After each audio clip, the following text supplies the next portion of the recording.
ஏய் அங்கே கழுவுடா.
விசுன்னு தமிழ் வருடம்.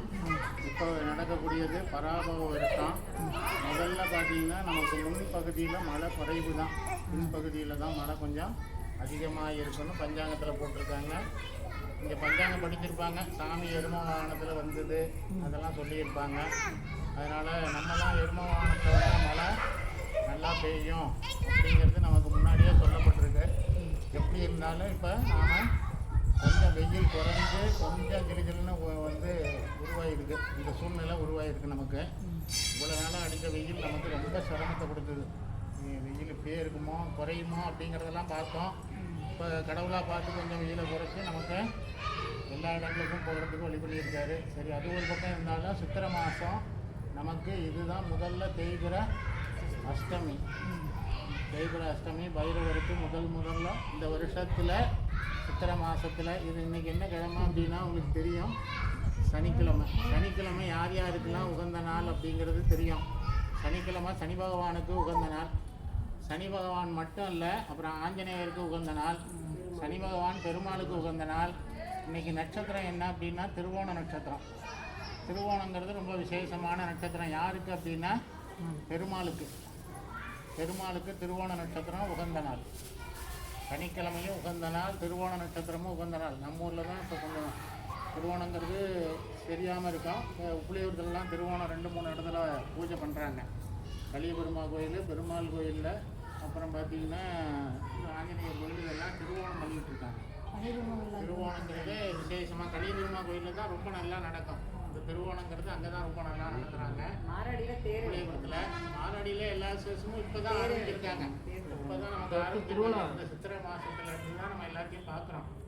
அது வாட்ஸ்அப்பில் வருது, பார்க்குறோம். எல்லா விசேஷமும் அவங்களும் பண்ணுறாங்க. தேரெல்லாம் கொடிமரம் போட்டிருக்காங்க பெருமாள் கோயிலில். இனிமேல் அதாவது கொடிமரம் இருந்தாவே அந்த கோயிலில் என்ன நடக்கணும் அப்படின்னா தேர் நடக்கணும்.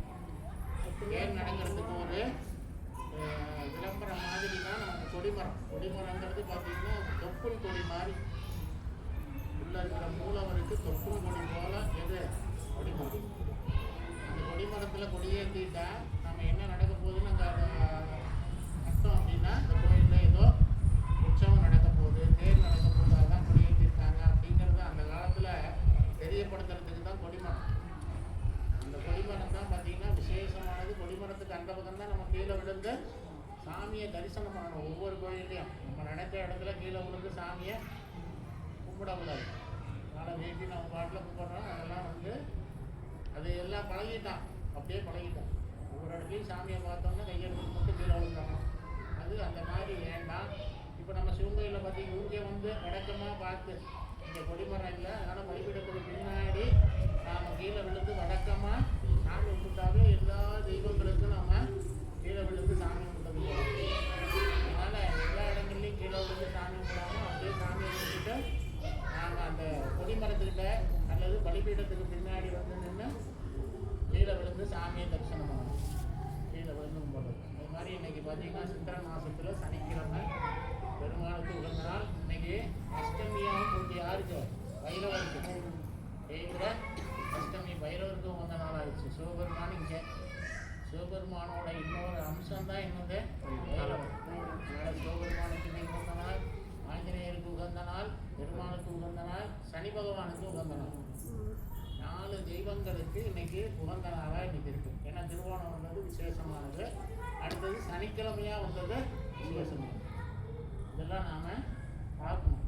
இன்னைக்கு ஒரு கிழமை இருந்துச்சுன்னா அந்த கிழமையில் என்னென்ன விசேஷங்கள் இருக்கலாம், எந்தெந்த சாமிக்கு உகந்த நாள் அப்படிங்கிறத நம்ம கொஞ்சம் பார்க்கணும். வெள்ளிக்கிழமையாக இருந்தால் சுக்கிரனுக்கு உகந்த நாள், வெள்ளிக்கிழமையாக இருந்தால் அம்பாளுக்கு உகந்த நாள், செவ்வாய்க்கிழமையாக இருந்தால் முருகனுக்கு உகந்த நாள். இப்போ செவ்வாய்க்கிழமை அஷ்டமி வந்திருக்கு அப்படின்னா பைரவர் முருகன் 2 பேர்த்துக்கும் உகந்த நாள். இப்படி ஒவ்வொரு நாளும் திங்கக்கிழமை வந்துருச்சு அப்படின்னா யார் யாருக்கும் உகந்த நாள்? இந்த இருக்கிற சிவபெருமான், இங்கே இருக்கிற ஒவ்வொரு குழந்தையும் எடுத்து பார்க்கும்போது ஒவ்வொரு சாமியையும் தொடர்ந்து நம்ம யாரோட பார்க்கணும்? பைரவரோட பார்க்கணும். அதனால் எல்லோரும் மனசில் பிரார்த்தனை வச்சுங்க. அந்த பாப்பா கொடுத்துட்டு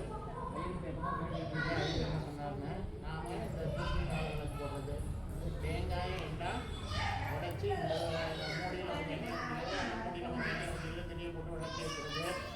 அதுக்கப்புறம் பார்த்தீங்கன்னா சில பேர் வந்து என்ன என்னுடைய தேங்காய் நீங்கள் ஏதோ ஒரு விளக்கு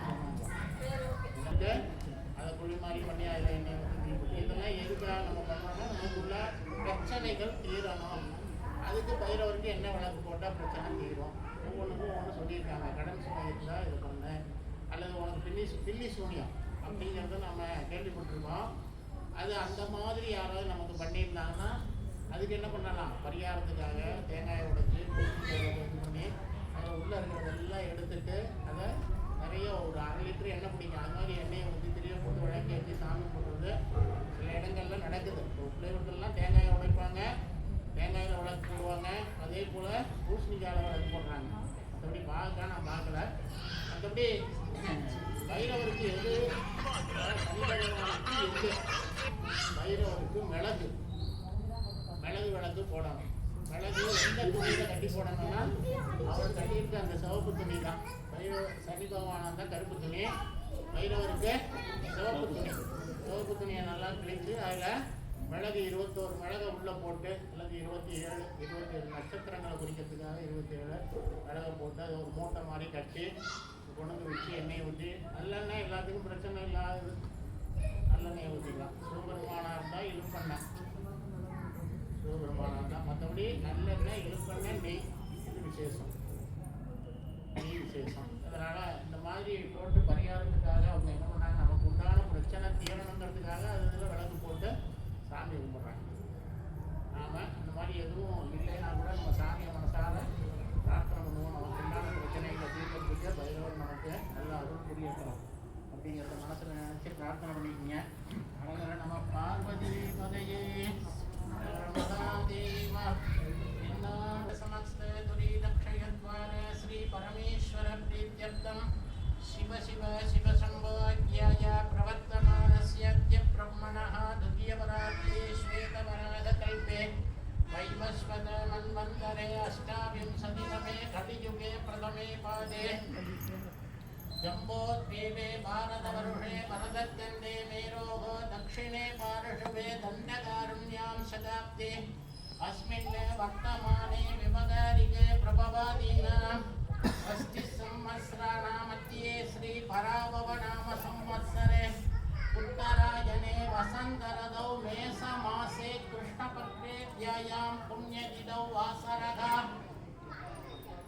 स्थिरवासर संयुक्तायाम् अष्टम्यायां शुभनक्षत्र तिरुवोणनक्षत्रयुक्तायां शुभनक्षत्र शुभयोगे शुभकरणे एवं गुण सकल विशेषेण विशिष्टायाम् अस्यायां जन्मनक्षत्रे जन्मराशौ जातस्य नामनक्षत्रे नामराशौ जातस्य शुभनक्षत्रे कृष्णपक्षे अष्टमी भक्तர்கள் नामधेयस्य सग कुटुम्बानां क्षेमस्थैर्य वीर्य विजय आयुल आरोग्य ऐश्वर्याभिवृद्ध्यर्थम् आयुल सत्सन्तान सौभाग्य इष्टकाम्यार्थम् आदित्यादि नवग्रहाणां नक्षत्राणां सकलदोषपीड निवारणार्थम् आरोग्य दृढगात् प्रसिद्ध्यर्थम् आयुल अभिवृद्ध्यर्थम् धर्मार्थकाम्यमोक्षचतुर्विध फलपुरुषार्थ सिद्ध्यर्थम् शीघ्रमेव विद्या तोलिल व्यापार कार्यानुकूल सिद्ध्यर्थम् बुद्धियोग विवाद पुत्र भाग्य सिद्ध्यर्थम् शीघ्रमेव सकल कार्यानुकूल सिद्ध्यर्थम् काल भैरव मूर्ति प्रसाद सिद्ध्यर्थम् काल भैरव मूर्ति पादारविंद योग अष्टोत्र बिल्बदल पूजा मध्य दरस्ये ओम भवश्वदेव सुदाय नमः ओम सर्वश्वदेव सुदाय नमः ओम ईशानश्वदेव सुदाय नमः ओम वसुपदोर्देवस्वदेव सुदाय नमः ओम रुद्रस्वदेव सुदाय नमः ओम रुद्रस्वदेव सुदाय नमः ओम भीमस्वदेव सुदाय नमः ओम मगधोर्देवस्वदेव सुदाय नमः ओम महादेवाय नमः ओम कालभैरव मूर्ति नमः ओम नानाविध परिमलपत्र पुष्पाञ्जलिं समर्पयामि नमः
ம்